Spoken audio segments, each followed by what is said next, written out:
तो बच्चों प्रश्नावली 8.2 के क्वेश्चन नंबर 1 का तीसरा भाग कॉस 45 भाग में सेक 30 प्लस कॉजक 30, इस पूरे का आपको मान निकालना है।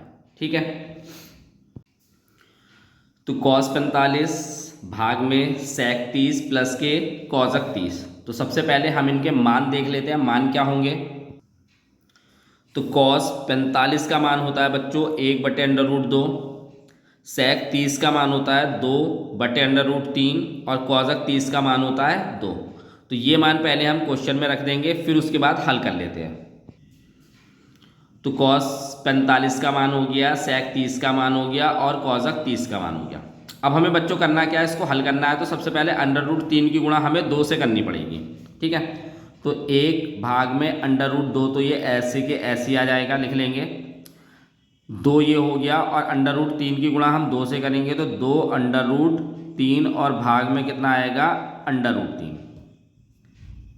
इसके बाद ये जो √3 है इसकी गुणा ऊपर होगी सबसे, और जो ये वैल्यू है 2 + 2√3 इसकी गुणा √2 से हो जाएगी। यही जब आपके पास 4 वैल्यू डिवाइड में होती है तो उसको हम ऐसे ही गुणा करते हैं। तो √2 तो यहाँ पे आएगा और इस पूरे की गुणा यहाँ पे हो रही है, तो 2 + के 2 √3 हो गया। ठीक है, अब उसके बाद बच्चों इसको हम यहाँ हल कर लेते हैं थोड़ा सा। √3 यहाँ पे आएगा। अब देखो 2 कॉमन आ रहा है दोनों में से, तो इस 2 को तो हमने कॉमन ले लिया, और इस √2 की गुणा यहाँ पे भी करेंगे और यहाँ पे भी करेंगे। अब बच्चों देखो यहाँ से 2 हमने कॉमन ले लिया तो यहाँ पे तो 1 रह गया। अब √2 की गुणा हम 1 से करेंगे तो कितना आएगा √2। फिर √2 की गुणा √3 से भी करनी पड़ेगी। तो जब √ के अंदर के मान होते हैं वो आपस में गुणा हो जाते हैं, यानी कितना हो जाएगा ये √ के 6। ठीक है बच्चों, अब होता क्या है कि हमें आंसर लाना होता है वो कभी भी भाग में हमारे पास √ में का मान नहीं आना चाहिए। तो उसके लिए करना क्या पड़ेगा हमें कि जो भी ये मान आ रहा है इसके जो है अपोजिट साइन, यानी यहाँ पे प्लस का साइन है बीच में, तो माइनस के साइन से ऊपर नीचे गुणा कर देंगे। तो उससे क्या होगा, हमारे पास भाग के अंदर जो √ आ रहा है वो मान हट जाएगा। तो √3 आपके पास ऐसे के ऐसे लिखेंगे, और 2 ब्रैकेट में √2 प्लस के √6, ये भी आपको ऐसे ही लिखना है। बस केवल करना क्या है, आपको इसके जो है यहाँ पे माइनस के साइन से ऊपर नीचे गुणा करनी है। तो √2 माइनस के √6, और यहाँ पे भी √2 माइनस के √6। ठीक है, अब बच्चों आपको एक फॉर्मूला पता होगा a² - b² का। क्या था, एक बार इन दोनों को हम माइनस कर देते थे और एक बार इन दोनों को हम प्लस कर देते, ध्यान होगा। चलिए अब हम इसको कहाँ पे प्रयोग करेंगे अभी बताते हैं। इसकी तो इससे गुणा हो जाएगी, तो √3 और √2 गुणा में मतलब माइनस में √6, तो इस √ की इस पूरे से गुणा हो गई। फिर अब देखो √2 प्लस के √6 एक बार प्लस में है, और √2 माइनस के √6 एक बार माइनस में है। तो किसका फॉर्मूला बनेगा ये a² - b² का।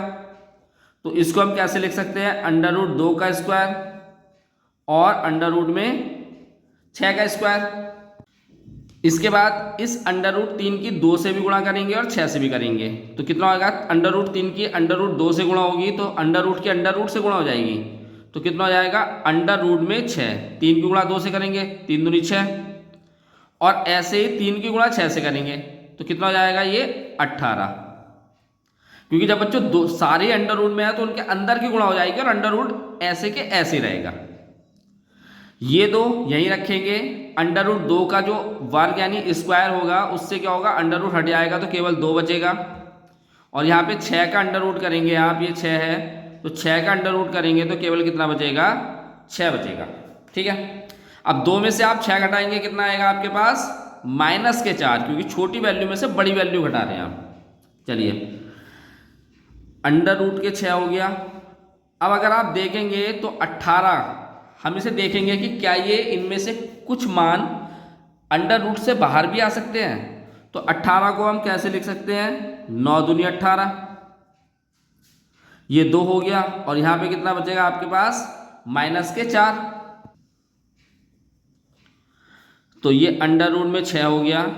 अब 9 का अंडर रूट कितना होता है बच्चों 3 और अंडर रूट 2 आपका ऐसे ही रहेगा और ये हो गया -8। ठीक है, अब हमें यहाँ से माइनस का हटाना है तो उसके लिए क्या करना पड़ेगा, इस या तो माइनस के अंदर गुणा कर दो, ठीक, या फिर इसमें से माइनस कॉमन ले लेते हैं तो उससे ये माइनस कट जाएगा आपका। तो अगर मैं यहाँ से माइनस कॉमन लूँगा या माइनस के इसमें गुणा करूँगा तो ये तो माइनस का हो जाएगा और ये प्लस का हो जाएगा। तो प्लस की वैल्यू पहले लिख लेंगे हम 3 अंडर रूट में 2 और ये प्लस का था, ये माइनस के अंडर रूट 6 हो जाएगा और यहाँ पे कितना आएगा -8। ठीक है, हमने इसमें से माइनस कॉमन ले लिया तो उससे क्या होगा, जो माइनस वाली प्लस वाली वैल्यू वो माइनस में चली गई और माइनस वाली वैल्यू प्लस में आ गई। अब इससे आप इसे काट देंगे, बस बाकी कुछ नहीं करना, आपका आंसर आ गया 3 अंडर रूट में 2 अंडर रूट में 6 और भाग में 8। ये बच्चों इसका आंसर है। अगले क्वेश्चन की तरफ चलते हैं, अगले पार्ट की तरफ चलते हैं, इसके चौथे पार्ट की तरफ।